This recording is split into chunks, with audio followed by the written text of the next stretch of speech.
Hey, hey, hey, thanks again for pressing play and welcome once again to another edition of the Suns Jam Session podcast.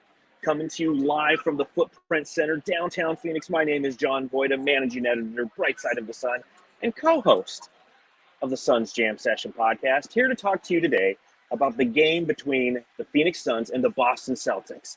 The Celtics enter on a two-game losing streak. The Suns enter on a two-game winning streak. Something's got to give. Do both teams go to 3-0 and 0-3, or do some streaks get snapped tonight? Well, some streaks get snapped tonight. The Phoenix Suns lose 117 to 107 against the best team in the NBA. There's a lot of things we need to talk about. Now, Matthew's not here tonight, but that's okay. Have no fear.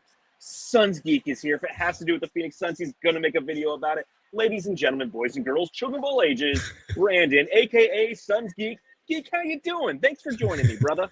Wow, what an introduction that was. Thank you so much for having me, man. Thank you so much for collaborating with me once again, live on both channels, by the way. And yeah, we definitely got lots to talk about tonight, man. Yeah, an interesting game hosting Boston. First time we've seen them this season, but it will be the first time that we will see them out of 3 games because we play them in a couple games. So plenty to talk about. A reminder to everybody who's watching along live, whether you're on Suns Geeks channel or the Suns Jam Session channel, hit the thumbs up button. You know, do us a favor, hit the subscribe button if you really like to. I'm using the cell phone, so if I do this, you'll see fireworks behind me. Isn't that a beautiful addition that the iPhone has? I was wondering how you did that. If you're listening, give us a 5-star review on Apple Podcasts. If you're going to give us a 4-star, don't bother giving us a review. If you're on Spotify, give us 5 stars. If you're going to give us 4, don't bother giving us a review. That's just how it goes. Are you drinking with me tonight, Suns fan? I definitely am, man. I'm on spring break, man. I'm on vacation, so I'm drinking, man. All right, well, I'm drinking a Diet Coke here at the stadium, so you drink that Coors Light. We'll pop them. That crisp down, and let's talk about an interesting game against the Boston Celtics.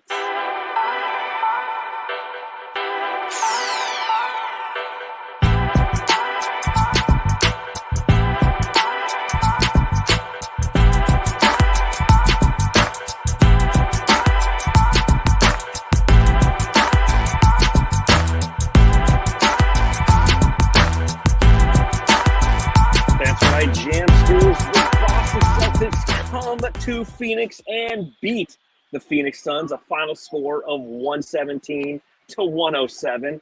This brings me to my first question. Oi, Matty. Mate, I've got to ask. Oi, Suns Geek, I've got to ask. How'd the Suns lose this game? Turnovers. And did I mention turnovers? And also something, you know, where like when you shoot a 3, the ball doesn't go in the rim. You know what I mean? Oh, and I think another reason they lost this game is because certain role players and certain starters just didn't play that well tonight. It was like Kevin Durant was carrying a giant backpack and he was carrying all the little Phoenix Suns back there. And even though there were a few, you know, bright spots here and there, just wasn't enough. It literally was Kevin Durant carrying a giant backpack, and he did all he could, and it just wasn't enough, man. I know that was a short answer, but it's the truth. It's 100% right. Kevin Durant was Luke Skywalker tonight, and the rest of the Phoenix Suns were Yoda. And this is Empire Strikes Back, and he's training, and he's got him going up and down the swamps of, I forget the name of the planet that they went to. And ultimately, it just didn't work out. Kevin Durant masterclass tonight, which we will talk about here very shortly. But you needed role players and the bench to do something in this game. Royce ONeal, 3 points. 1 of 9 shooting, 1 of 6 from 3. Not what you needed. Grayson Allen, 7 points. 0 of 4 from beyond the arc. You down Devin Booker. And you know that you're going to need all the firepower necessary to beat a quality Boston Celtics team. And I think the Celtics had the right strategy in this game. Their strategy was make it hard on Durant, as hard as you can, knowing that he's one of the most elite scorers the game has ever seen. But don't allow his teammates to be comfortable. When you look at the last 2 games for the Phoenix Suns, in which Grayson Allen went off. He had 9 3-pointers last game against the Raptors. He had 8 3-pointers against the Raptors, 9 against Denver. The great defensive backcourt that the Celtics possess in Derek White and Drew Holiday knew that, hey, if we can take Grayson out of this game, that is going to do wonders for allowing us to win this game. Closeouts is something that I saw was spectacular. I thought Derek White was absolutely fantastic in this game. He ended with 10 points. He ended with 9 assists, I'm sorry. But his closeout weak side defense was spectacular. The way that he navigated the pick and roll in the 2-man game, taking advantage of Yusuf Nurkic and Eric Gordon and Royce ONeal, making Luke Cornett look amazing. Yeah. At different points in the game, he just found the right way to take advantage of the Suns and to make the winning plays that were necessary for Boston to win this one by 10. Yeah, no, you're 100% right, man. That's why they're just so well coached. They are so well executed. Even without Porzingis, like tonight, for example, it just goes to show how deep that team really is. And they are a finals contender and probably will be in the finals, assuming everything goes right and they stay healthy for a reason. And that's one reason I was kind of scared of tonight's game. I mean, they're first in offense or something like that, second in defense. We saw the length and the size and the versatility of that team tonight. And again, like, who would have thought that Derek White would have this like renaissance, if you will, and become pretty much a borderline all-star? Like, whether you love or hate JJ Redick, there's a reason he's hyping him up, a bunch of times on his podcast and everything. But it started early, specifically with Derek White. Like when he had that little kind of come from behind block where he kind of blocked it like this, you know what I mean? Like, he's just absolutely incredible, man. And again, when Luke Cornett, of all players, is having a really good game, especially in the first half, it's going to be a long night for the Phoenix Suns. And I know this doesn't really sum up the game entirely. Kevin Durant was obviously carrying us tonight, but I think a good example of how poorly this game kind of went for the Phoenix Suns was the Phoenix Suns opened up the fourth quarter with a zone defense, and it led to back-to-back Celtics threes. Like, it seemed like every single time the Suns would counter with something, the Celtics would flip that back on us. It was like we're playing checkers, they were playing chess pretty much. Yeah, and that's why the Celtics are the best team in the NBA. I mean, there's no secret as to why the Boston Celtics are an amazing basketball team, and it's fun to see how the Suns play against that as a barometer, because it really kind of puts perspective into what some of the Suns' strengths are and some of the weaknesses. And you mentioned turnovers. It wasn't the worst turnover night for the Suns. They ended, I think, with like 15. Yeah. But they did allow 16 points off of those turnovers. Yeah. 12 turnovers for the Celtics resulted in just 8 points for the Suns. It's because they have, as you mentioned, there's just such a great defensive team in the Celtics. And Derek White is somebody who comes from the school of Greg Popovich. So he's going to be somebody who is fundamentally sound, plays tenaciously, is longer than I think people think. Like, I was down underneath the stadium right next to all the Celtics as they were walking out. I was like, shit, there's two things I noticed. I'm like, Derek White is longer and taller than I thought, and Jaylen Brown's smaller than I thought. I was like, that's interesting. And Jason Tatum's just a fucking beast of a human being. But the Celtics are a good measuring stick, and unfortunately, this is one thing that I like, and take some solace in this, Suns fans. And I don't think that anybody's truly upset, because I don't think anybody had expectations of us truly winning this game. But take some solace in the fact that what Boston does isn't replicable by multiple teams in the NBA. So as we prepare to set out on a 4-game road trip, right? Starts in Cleveland on Monday. We go to Boston next Thursday. Charlotte's in that road trip, and I forget who it ends with.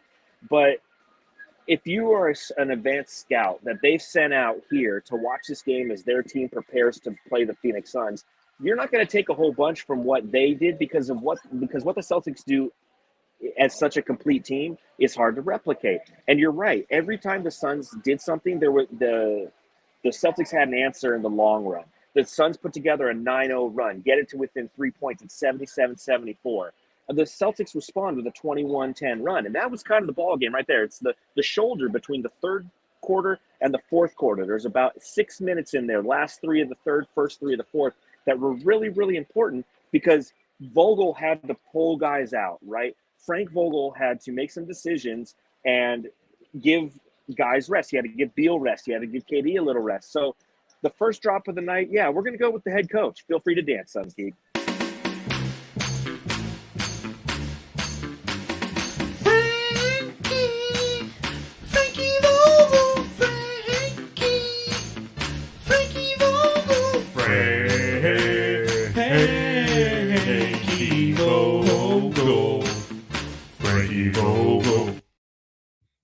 That is the longest fucking drop. It would have been fun to dance if this was like a well-coached Frank Vogel game. You know what I mean?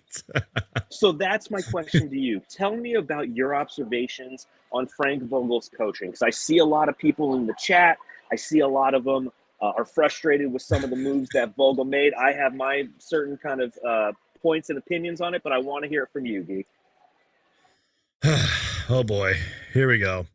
Everything is Frank Vogel's fault. Frank Vogel is playing 5-on-1 out there. Frank Vogel's the worst coach in the NBA. Okay, are you happy, Frank Vogel haters? Anyways, in all seriousness, though, I'm a little torn on this because a little bit of what Frank Vogel does or has done, maybe did in this game specifically, kind of reminds me a little bit of what Monty Williams would do. And I feel like, and look, let's be real. We're probably going to talk about it later, but like we have a lot of injuries right now and everything. But like rewarding players like Sabin Lee, who I am a fan of. I think Sabin Lee plays hard out there, but he's literally a liability on offense. And giving David Rody kind of extended minutes, I don't really understand that. And maybe having a little too much trust in Drew Eubanks. I don't know. Just I guess the best way to explain it, even though Drew Eubanks has actually been playing okay over the last couple games, like I don't know if he just has too much trust in these guys.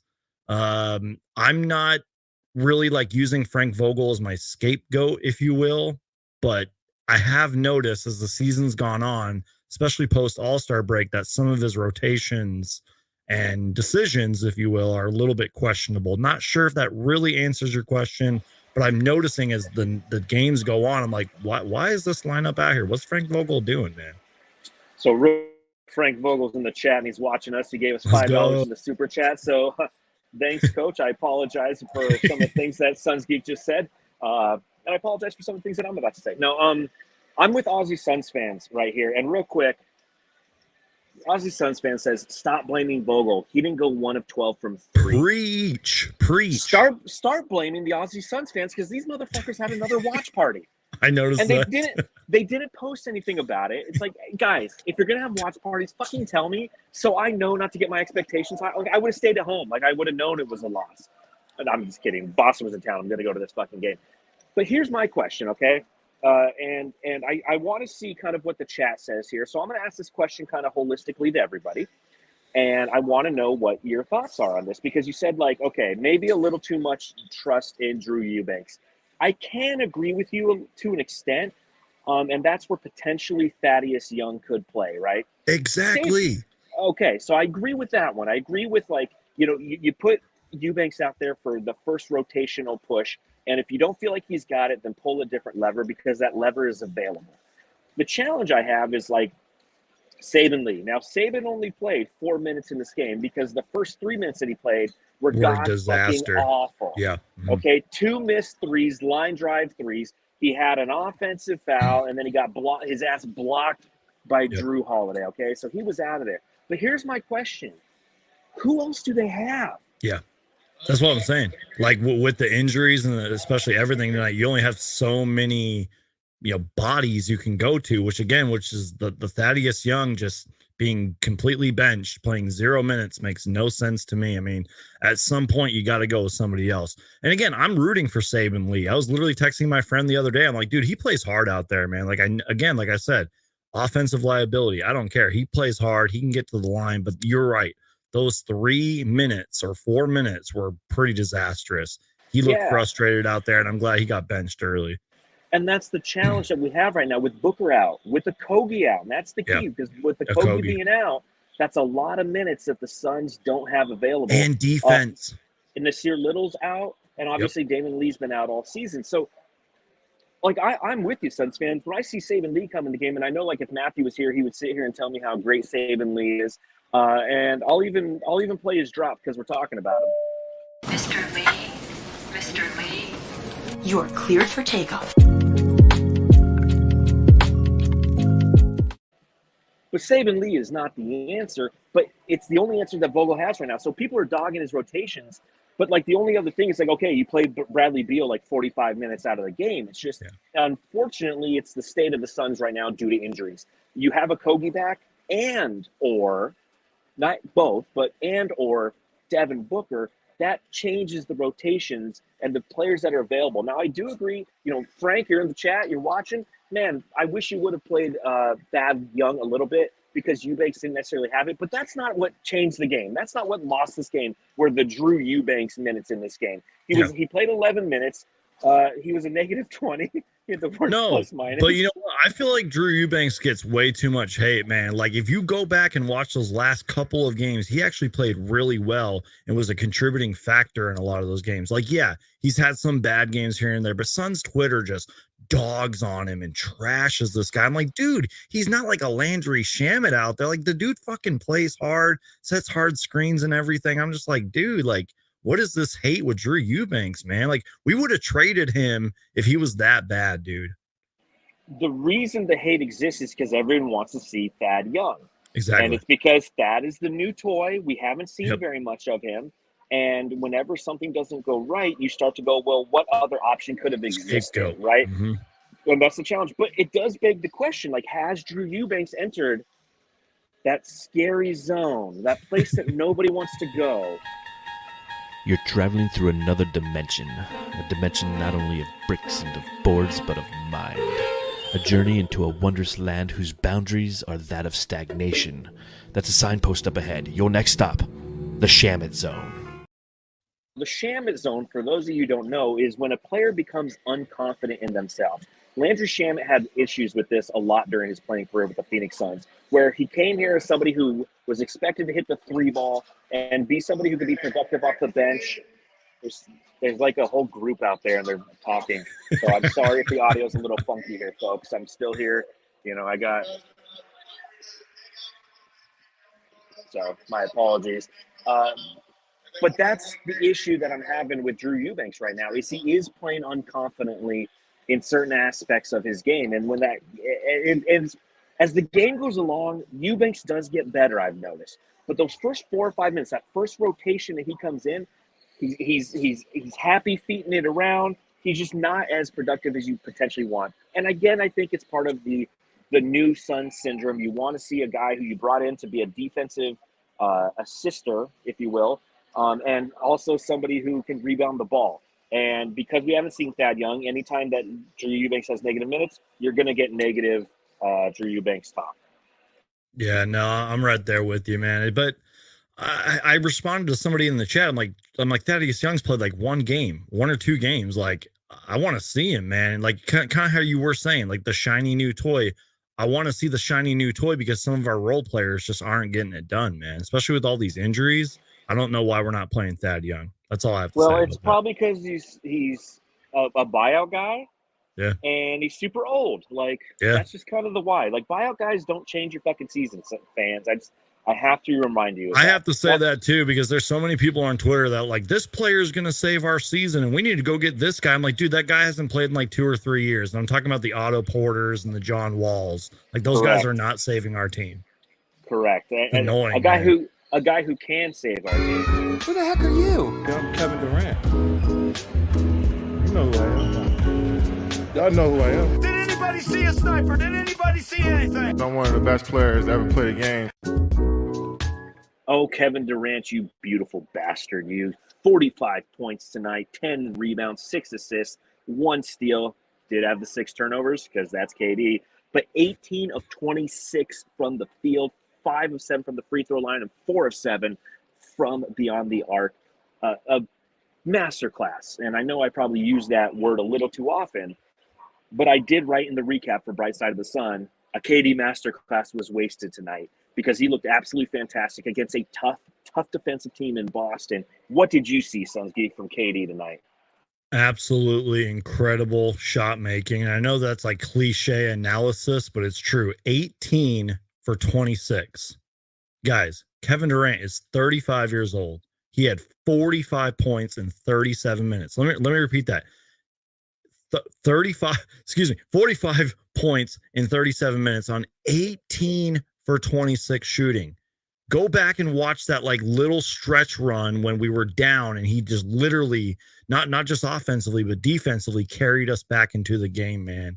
Kevin freaking Durant. Again, this goes back to last February 2023 when you made that KD trade. This is exactly why, because the man is arguably, if not one of the greatest scorers, players of all time, top 10 easily. We've never seen anything like Kevin Durant. And he reminded us all again why. And he's only 35, and I'm so glad he's on this Phoenix Suns team. Yeah, the level of shot making was elite tonight, and that's a challenge that he has all the time, right? He's going to have to take difficult shots because of the way the defenses play him, but he can still make them. Again, the challenge with the turnovers is big, right? I mean, they have 15 turnovers, 6 of those come off of Kevin Durant. But I'm not mad because that's the trade-off that you get from him. But man, it's fun to watch him play basketball. It's just fun to watch him play basketball night in, night out. Now, Saul H. Soto has an interesting question in the chat, and I feel like a lot of people are having some frustrations with KD because he ends up playing a lot of isolation basketball. And the question is this: KD is great, but does he make the team better? It's an interesting question. What do you think about that, Brandon?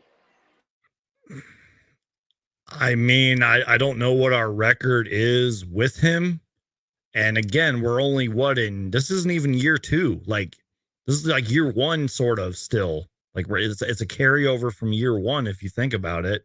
I would say yes. I think he does because, again, the dude's just an elite player, an elite shot maker. And I feel like you don't make a trade for Kevin Durant if you're not going all in for a championship.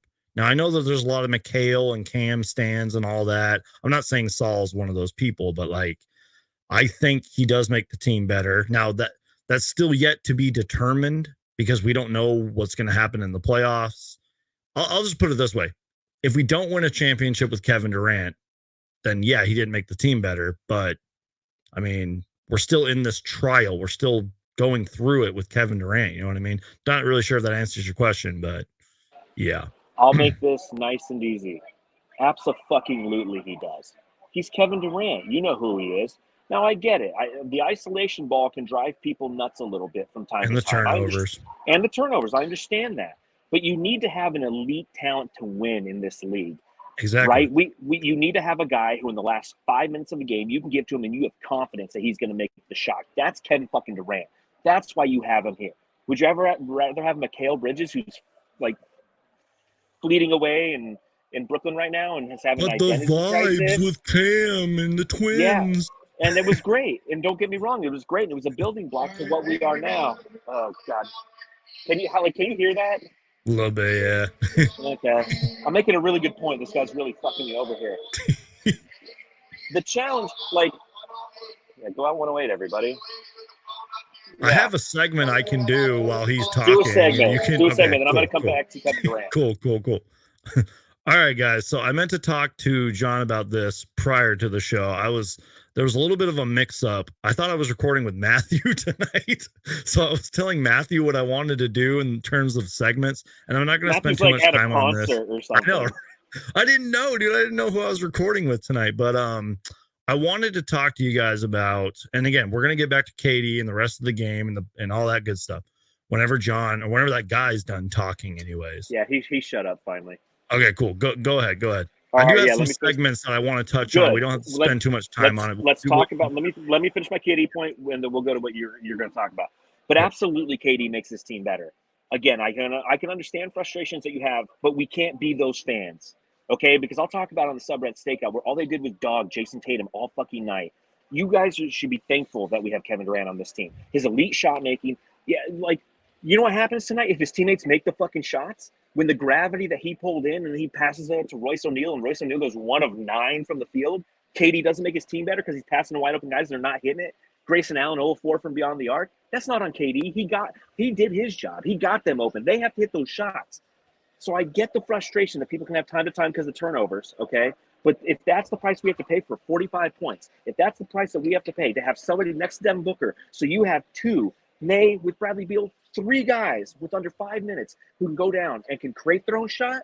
Like, do you guys know what it's like to not have a guy who can create its own shot? Don't you dare fucking give up on what Kevin Durant is as a fan. Don't, because we know what's on the other side. We know what it's like to have Devin Booker out there with a bunch of guys who can't create their own shots, and how ugly kind of basketball that is, and how he has to be forced to do everything offensively. And guess what? Nobody wins because of it. So yeah, there's times of the game in which the ball movement stops a little bit. Whoop-de-fucking-do. It happens on every team. Okay, every team does it because their stars take over and run isolation sets. It's basketball. You're not going to run purely isolation. You're not going to run purely team basketball. You do a hybrid of both, and that's how you become a successful offensive team. But Kevin Durant, does make the team better? I love you, Saul. You're here after every post-game podcast, man. You're a real one. But my answer, absolutely he does. Okay. Yeah. I regret answering that question the way I did. I wish I would have just went off on a giant rant like you did. One more thing just to add to that, and it's not going to top off your amazing rant, but Kevin Durant scored or assisted on 18 points in the third quarter. And I'm not saying Mikal and Cam never did that, but that makes the team better. And again, just go back and watch that stretch when he legit put the Suns on his back and just carried us to that little comeback before we collapsed. Stop hating on Kevin Durant. Move on from the Twins. Appreciate the greatness that we have. Michael Kolb says, Boston doesn't play ISO, though, John. That's why they're number one. Absolutely they do. They've got Jason Tatum and they got Jaylen Brown. They run isolation in the fourth quarter all the fucking time. That's one of the biggest dogs that people have with Jason Tatum is he runs isolation in the fourth quarter, and instead of attacking the basket, he's taking step-back threes and missing them. So I'm just saying. So tell me, hit me with your segment, Suns Geek. What do you got? So, again, we don't have to spend too much time on this. Again, there was a little bit of confusion earlier, but, and look, I'm a couple days late on this. I meant to make a video, but, I'm a one-man show over here. I'm tired. I just wanted to make a quick little segment here, and I'm sure we can talk about them. This can kind of still tie into the podcast because both of these guys weren't good tonight. I'm sure you know where this is going, but Matt Ishbia said during the Phoenix Suns All-Star announcement, 2027 All-Star being in Phoenix.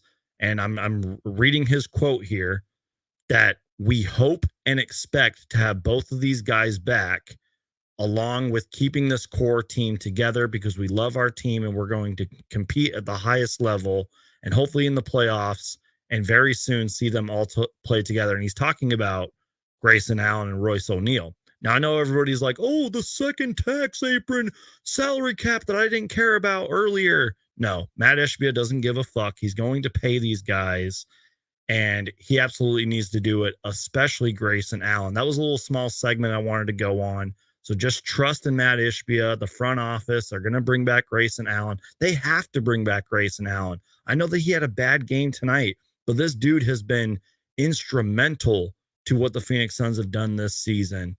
And if the 16 3-pointers in the last 2 games didn't prove that, I don't know what will. And Royce ONeal, again, had a bad game tonight. But beyond that, he's been pretty damn fantastic this season. So when I heard that from Matt Ishbia, I was like, damn, dude, I got to either go live and talk about that or do a quick video or do it right here because that's some big news in my personal opinion. And it's absolutely the right answer for the Phoenix Suns. This guy. Go up to 108, everybody. All right, everyone up to 108, okay? Just get the fuck off the court. All right.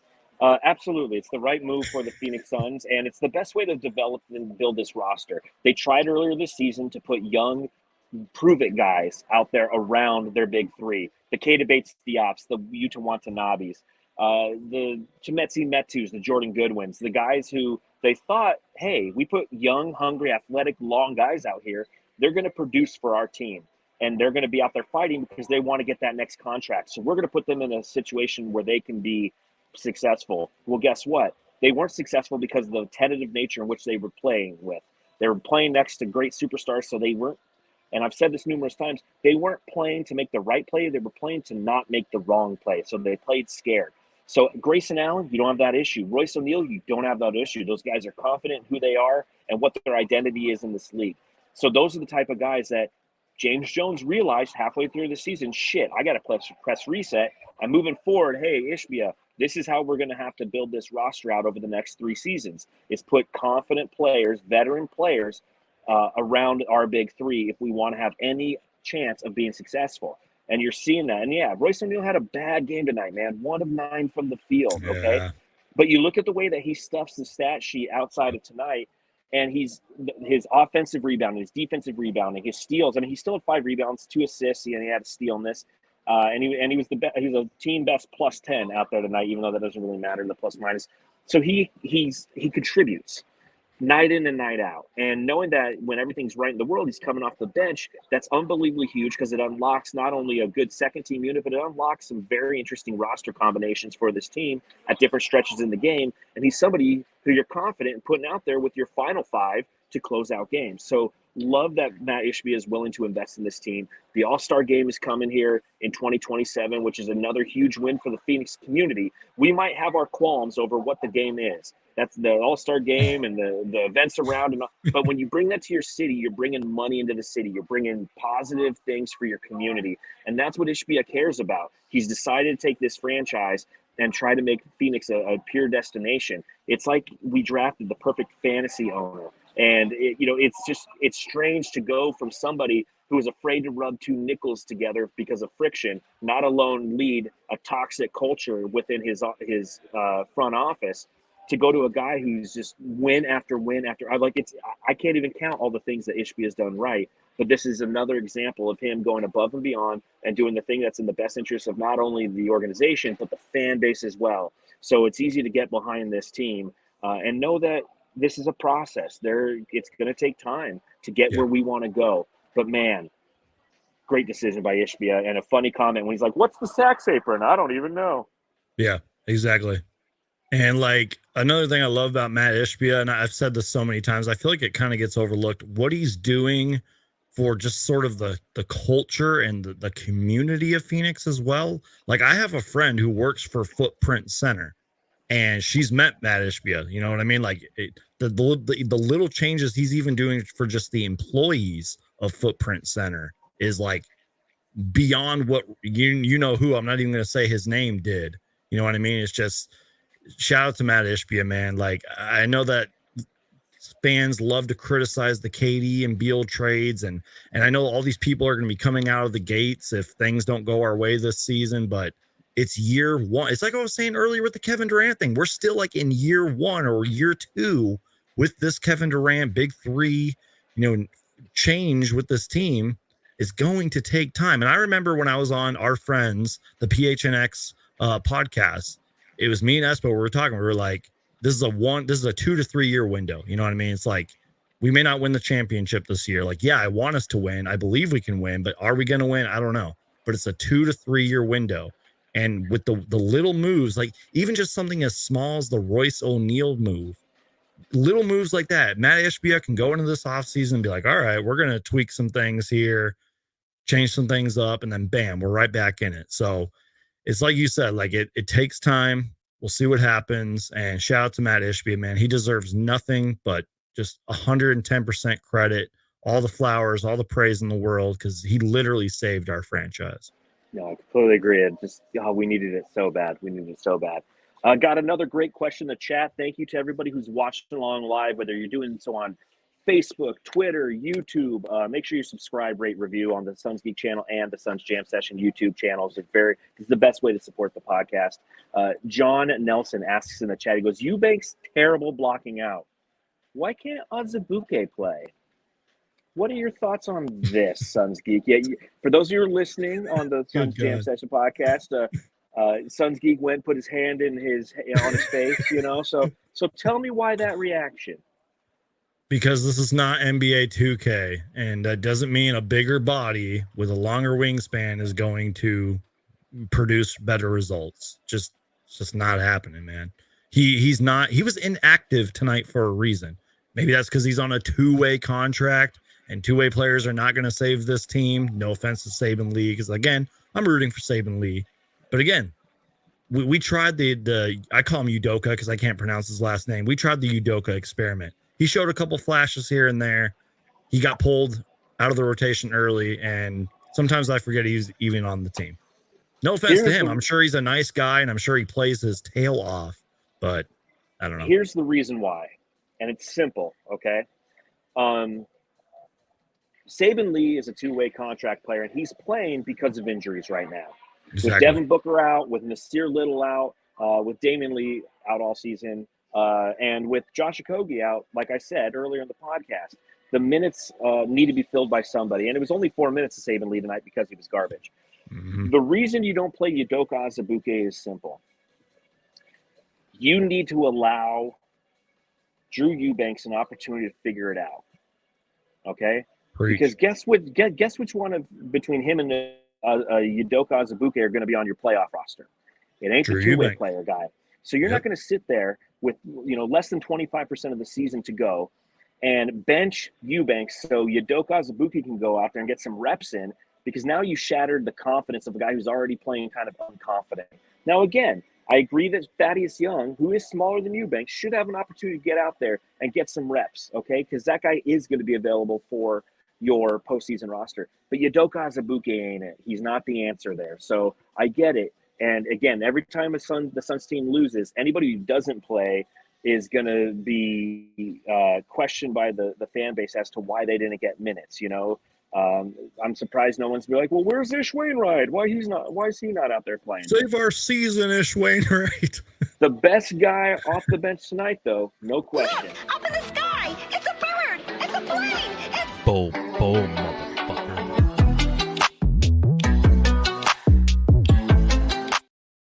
Bull tonight ends with only 10 minutes played, but he had 13 points on 6 of 7 shooting, including 1 of 2 from beyond the arc. He had 4 rebounds as well, including an offensive rebound.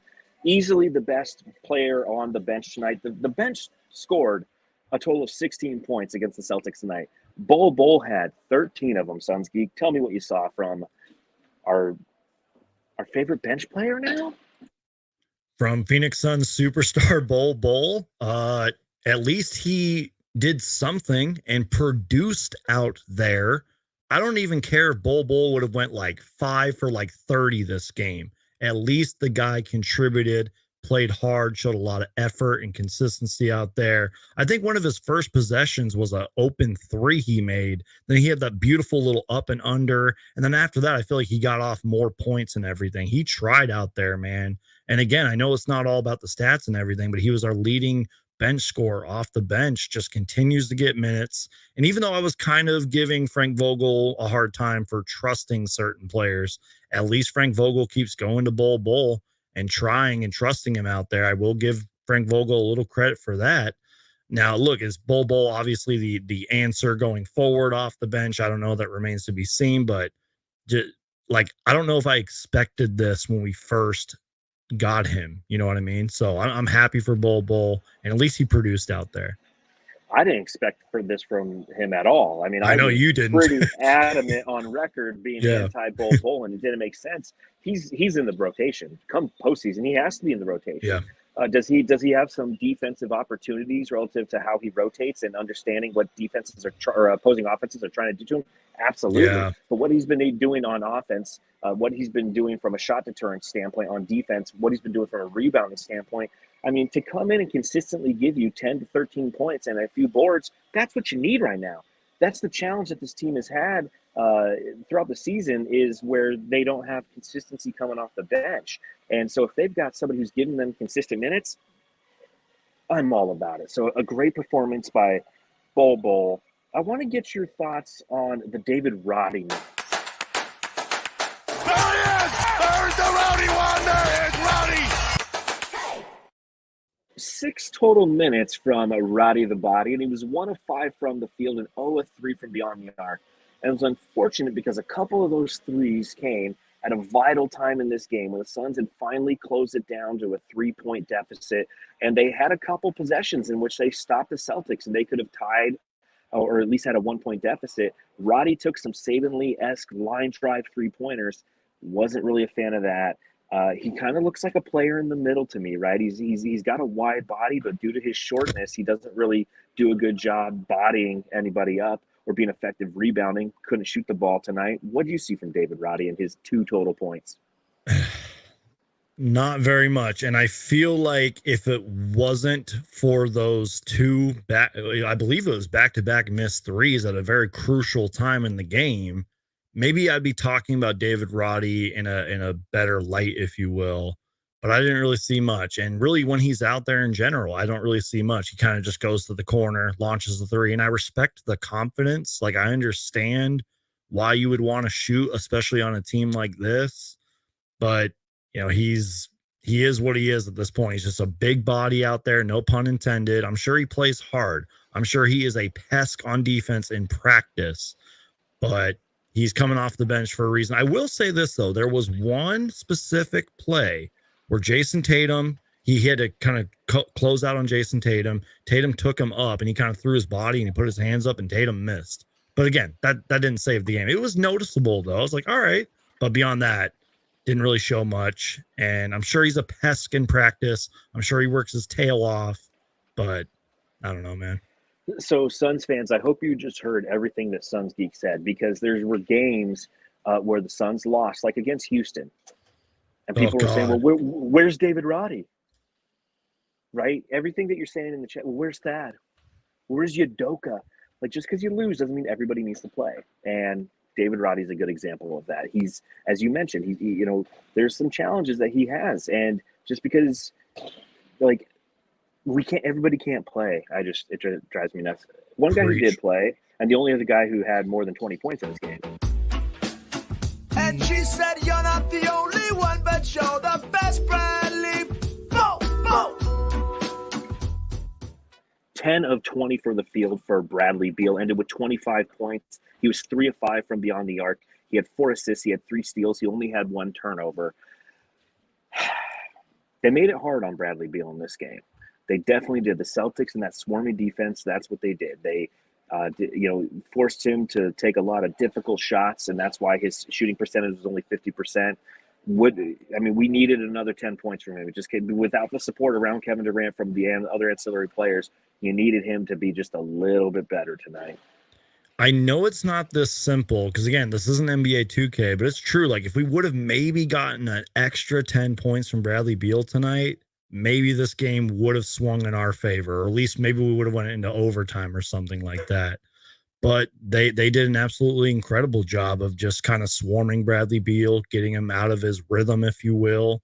And I will say, I feel like the shot making from Bradley Beal and the Suns in general got better as the game went on. Because wasn't he like really struggling in the first half in terms of shooting? So I will give Bradley 3 of Beal 11. Yeah, like I will give Bradley Beal a little credit for that. I mean, he raised his shooting percentage, but we just need more from him. And I know that everyone's going to look at his contract and be like, we're paying this guy $100 trillion billion and he's putting up these numbers. But dude, this guy's suffered multiple injuries this season. He's still working out the kinks with this team. And again, no Devin Booker out there. But hey, I mean, raised his percentage shooting and contributed all that he could. Maybe he needs to shoot more threes. I don't know. Yeah, I'd be all for that. He only took 5 3-pointers in this game, and I would love to see him take a few more because he's a quality 3-point shooter. But again, this is where I credit the Boston Celtics, and that's the other side of this. And you mentioned it. It's like, yeah, a lot of people might be like, hey, he's our $47 million guy, and he's got to be the guy to take the pressure off. The Celtics knew that too. Yeah, and they made the shots difficult for him. They were rushing him off defenders. Drew Holiday and was going at him a lot during this game. The Suns were trying to do their best to get advantageous switches, but there's not a lot of advantageous switches out there. When you have Drew Holiday and Derek White and Jason Tatum and Jaylen Brown, Al Horford is the guy who got the start tonight because there was no Kristaps Porzingis. So, I mean, unless you can get a one-on-one with him, but the way that they rotate defensive, that's what I noticed today. Kind of sitting up here, you get a 3/4 view of the court, and you're just watching the defensive rotations and how they can close out on the weak side. And man, they're effing good. And even when they don't, they got Luke Cornett.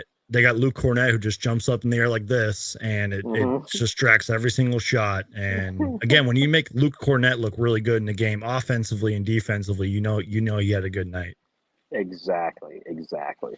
Well, it's that time of the podcast. It's time for the subreddit stakeout. The Suns Jam Session subreddit stakeout.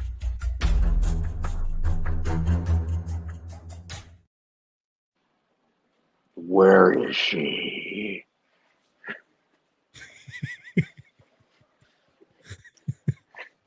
I'm wearing the Batman mask.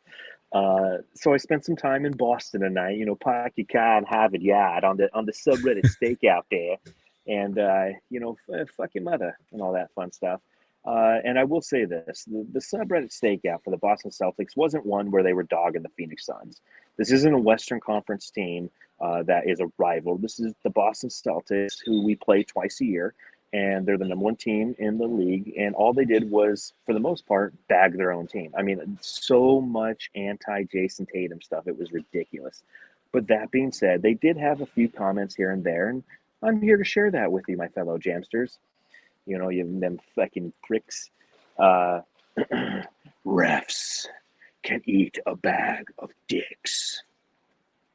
Technical foul on my ass. Nurkic is their point guard, apparently. What the fuck? Jalen got so much free throw practice that he forgot about layups. I was down here. I got down here super early so I could watch shoot around. If you look at like the Instagram or the Suns Jam Session Twitter page, I posted some of the videos I took of Jason Tatum shooting beforehand. But Jaylen Brown was down there for like 25 minutes shooting free throws, so I thought that was funny. Cookies are still good without the cream. You know what that meant? Bro, why does Bol Bol always look like an NBA player against us? I'll never understand why KD just doesn't shave his head like MJ. That bald spot looks so bad. Jason Tatum is the self-proclaimed best basketball player in the world and isn't even top 3 on his team right now. That was one of like 7,000 anti-Jason Tatum quotes. All my homies hate Grayson Allen. And I don't think I could name half of the Suns roster. Who is David Roddy? The Suns Jam Session subreddit stakeout.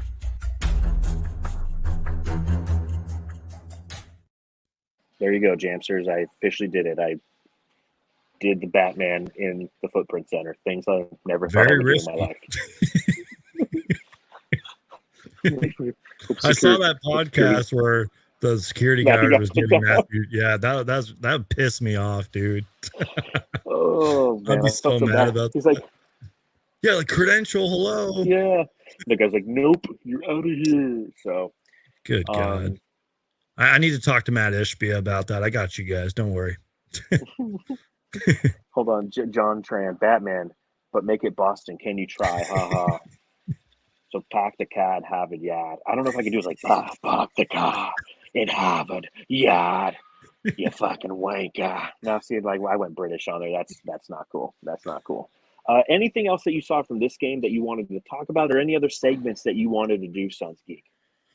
Yes. I mean, I feel like we've done a good job of really covering it all. But I do just want to kind of read a few notes that I took here tonight. Please. First off, it really sucks that like we didn't get like a great Grayson Allen game, because I jumped on that dude's bandwagon, bro. I'll even be the first to admit it. Like I was texting a buddy about it. I was like, and they were even talking about it on the broadcast. Apparently Frank Vogel said he didn't even think Grayson Allen was going to be like this good. He said he's better at like everything that he thought he was going to be, or something like that. Like I'm paraphrasing there, but you get what I mean. He's surprised all of us. He's blown the expectations out of the water. So it just kind of sucks that like we got not a good Grayson Allen game. Now, again, maybe that was the Boston Celtics defense, or maybe that was just the Suns not going to him enough, or just, let's be real, sometimes the ball doesn't go in the basket. Nah, it was the defense. It was the defense that they were playing on him. They were not letting him get any space. But it brings me to an interesting stat. You know what's that? I don't want to do that one. Oh, dang, stat me. I tribute to Dave King right there. There's one stat, and I don't have it in front of me, but I'll paraphrase it. Grayson Allen this season is like top 4 all-time shooting three-pointers and three-point percentage for players who have shot over 300 threes in a season. He's top, or for the in Phoenix Suns history, not all time, but in Phoenix Suns history. Number 1 all time, I forget. Number 2 all time was Joe Johnson back in 04-05. I mean, it's just the clip that at which he's shooting is just absolutely ridiculous. So yeah, Frank Vogel's right. It's like to expect Grayson Allen to come in and shoot this well is unbelievable. So no, I completely agree with you there. Yeah, no, again, just the season he's having. And speaking of that, I read on Bright Side of the Sun, check out brightsideofthesun.com, by the way, that the Phoenix, that the Phoenix Suns, I just had the stat in front of me. Here it is.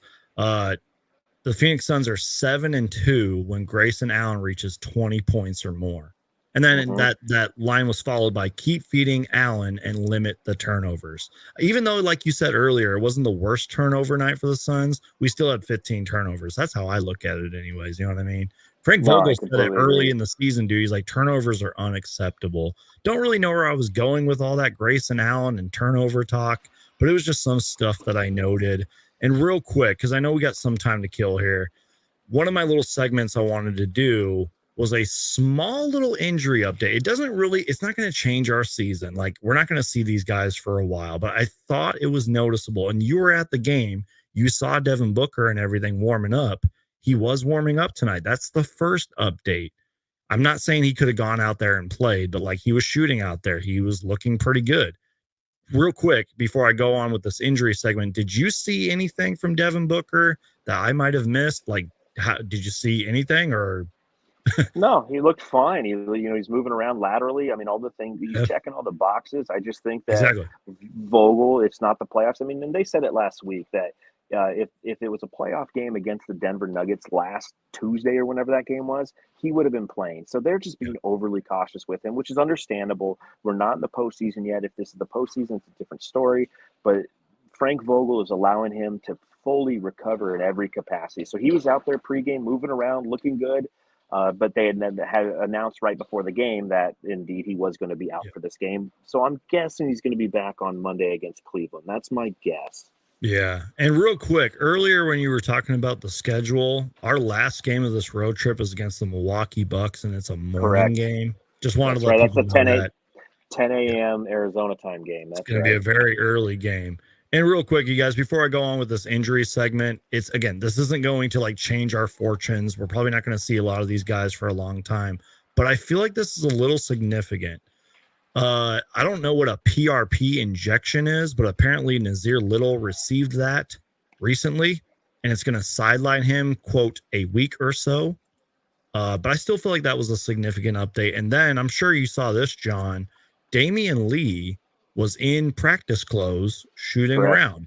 However, Frank Vogel said he's still a long ways away. But hey, I will take that update. Look, I know Damian Lee doesn't solve all of our problems. Let's pretend he was healthy. Let's use our imaginations for a minute. Pretend he was healthy.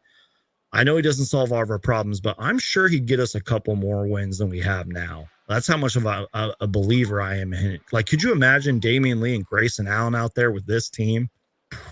I'm just saying, man. I thought that was a big update. I was like, I have to talk about this. So I can imagine Damian Lee having an impact in the minutes that Sabin Lee is filling because he's actually a capable scorer, and he's somebody who from the corner three could actually hit the shot. That's the challenge. That's all you need him out there for.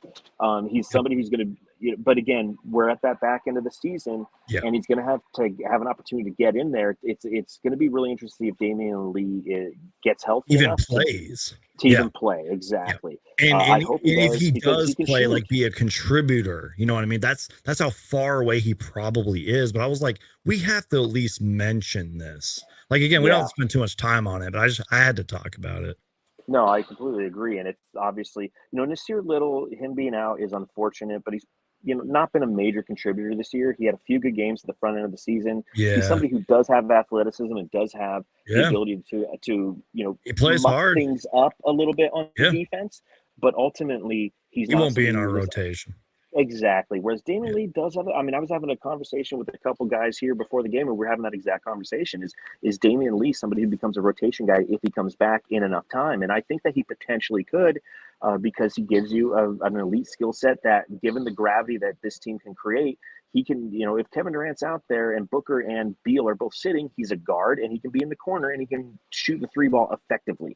So we shall see in time, but if he can somehow get back again, hearing that he's back in practice clothes and he's starting to get back to that point, that's a great news for the Phoenix Suns.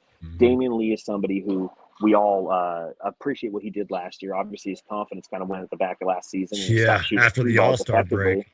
Yep. 100%. He started driving more than he started shooting threes. So we don't know what Damian Lee we would get, but I'd be interested to see it. I'd be interested for the Suns to put him out there over Sabin Lee any fucking day of the week and twice on Sundays, which is tomorrow, and it's daylight savings time. So I'm going to hand out some hardware real quick.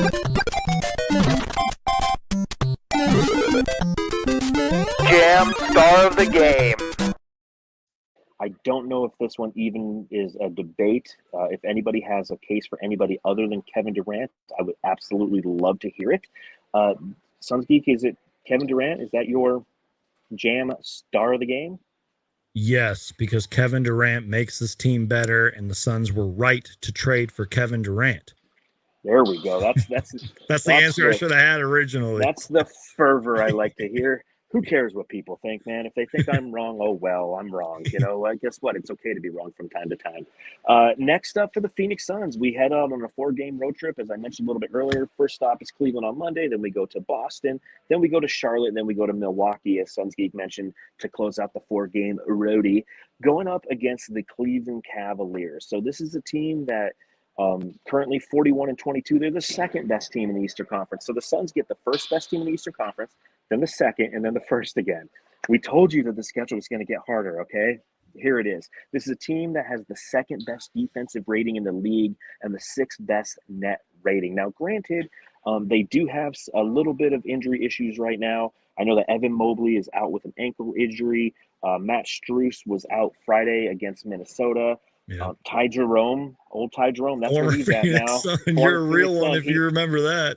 Yeah, buddy. Donovan Mitchell was out last Monday. He's been out for a while, too. Yeah, so, I mean, this is a team that obviously is fighting for their spot in the Eastern Conference, but at the same time, it's a tough defensive team, and those teams give us some chance. Hey, there's Derek White. Hey, in civilian clothes. What's he doing down there? Oh, he's guarding somebody. I blocked him. You did a great job, Derek. Get up here. Let me talk to you about bald heads, okay? Let's get into it, Derek. Cleveland, what are your thoughts? So, look, I know that they kind of flamed out in last year's playoffs, and I know that the playoffs are a completely different ballgame, but we're talking about the regular season here. Here's what's scary about this Cavs team, and you absolutely nailed it. And ironically, it's kind of weird, the injuries. They still play extremely well despite being injured. Remember earlier in the season, they lost Darius Garland. Yep. They lost Darius Garland and Evan Mobley, I think in the same day or week. And then they just, boom. That's the scary thing about the Cavs. And look, I'm not going to lie to you. I haven't watched as many Cavs games as I probably should, so I don't want to sound like an expert here. But go back and watch that fourth quarter against the Celtics the other night when Dean Wade just exploded. Like the fact that they're injured and have been this injured all year and are what did you say, the second best team in the East? Like, I'm scared, dude. Like, they actually might give us a hard time, dude. But we'll have to see, one game at a time. 100%. It's a team that they know how to win, and they're well coached too, man. Despite some criticisms, they're well coached. Yeah, they're well coached, just a complete team. And it's the first time that we play them this season too, so we will be playing them on Wednesday, April 3rd here at the Footprint Center too. So like I said, it doesn't get any easier for Phoenix. So we'll see. Win or loss for the Suns in that game, Geek. I hope the Suns learn their lesson from this game, and I hope they win, but it is not going to be easy. I could see it going down to the wire, but I got to pick a Suns win. We have to win. We have to win like every game pretty much. Yes. Devin Booker returns, Suns win. You heard it right here on the Suns Jam Session podcast. So if he comes back, you got to clip that and upload it. That's all we have on this edition of the Suns Jam Session podcast and the Suns Geek live feed. I don't know what you call your things. What do you call your live things? Show? I don't know. It's the live show with the Suns Geek. Yeah. So make sure, again, subscribe, rate, review, hit thumbs up on both channels if you can. If you want to leave a 5-star review, and only a 5-star review, on Apple Podcasts or Spotify under Suns Jam Session, please do so. Help support the pod however you can. We truly appreciate it. Appreciate everyone who spent some time after this game to hang out with both Brandon and myself. Looking forward to talking to you guys live again on Monday after the Suns play the Cleveland Cavaliers. That game starts at like 4:30 Arizona time, so those East Coast swings, I kind of like them, but I'm like, shit, I got to get off work at 4 just to get home to watch the game because I'm covering that one for Brightside as well. So make sure you read my writing at brightsideofthesun.com. You can follow me at Darth Voida on Twitter. You can follow the show at Suns Jam on Instagram, Twitter, TikTok, all those places. Geek, tell them where they can follow you. At Suns Geek on YouTube, TikTok, Twitter, all that good stuff. Search Suns Geek and you will find me. There you go, Jamsters. Again, thank you ever so much for hanging out. We'll see you later. As Matthew Lissy likes to say, go home and love your families. There you go. Well done.